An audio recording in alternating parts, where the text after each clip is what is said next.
అర్జున్ వాళ్ళ ఇంట్లో ఇంకా లక్ష్మితో మాట్లాడుతూ ఉంటారు. ఇంకా లక్ష్మి ఇలా మాట్లాడుతుంది అర్జున్ గారితో. మీరు నా నుంచి ఏదో తెలుసుకోవాలని అనుకుంటున్నారు, చెప్పండి ఏం తెలుసుకోవాలని అనుకుంటున్నారు అని చెప్పి లక్ష్మి అడిగితే అప్పుడు వెంటనే అర్జున్ ఇలా అంటాడు, మొత్తం తెలియాలి లక్ష్మి, నువ్వు ఈరోజు నీ గురించి మొత్తం తెలియాలి అని చెప్పి అంటే ఏంటి అని చెప్పి లక్ష్మి అడగడంతో నువ్వు ఈరోజు వివేక్ని రహస్యంగా ఎందుకు కలిసావు, అంత అవసరం ఏమొచ్చింది, అసలు వివేక్కి నీకు ఏంటి సంబంధం అని చెప్పి అర్జున్ నిలదీసి లక్ష్మిని అడిగేసరికి లక్ష్మిని అలా అడిగినందుకు ఒక్కసారిగా షాక్లోకి వెళ్ళిపోతుంది లక్ష్మి.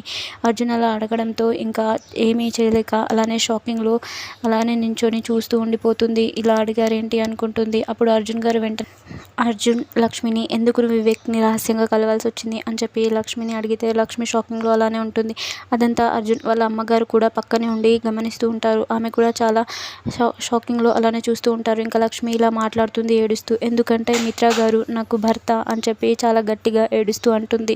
అతను నన్ను అగ్నిసాక్షిగా పెళ్లి చేసుకున్న నా భర్త అని చెప్పి లక్ష్మి చాలా ఏడుస్తూ ఇంకా వాళ్ళతో చెప్పేసరికి అర్జున్ ఇంకా వాళ్ళ అమ్మగారు కూడా చాలా షాక్లోకి వెళ్ళిపోతారు. వాళ్ళు షాక్లోకి వెళ్ళిపోయి లక్ష్మిని అలానే చూస్తూ ఉండిపోతారు. లక్ష్మి ఇంకా ఏడుస్తూ మొత్తం చెప్పేస్తూ ఉంటుంది, నాకు మిత్ర గారు తాళి కట్టిన భర్త, అతనికి నాకు అగ్నిసాక్షిగా వివాహం అయింది అని చెప్పి ఇంకా అర్జున్తో మాట్లాడుతూ ఉంటుంది ఏడుస్తూ.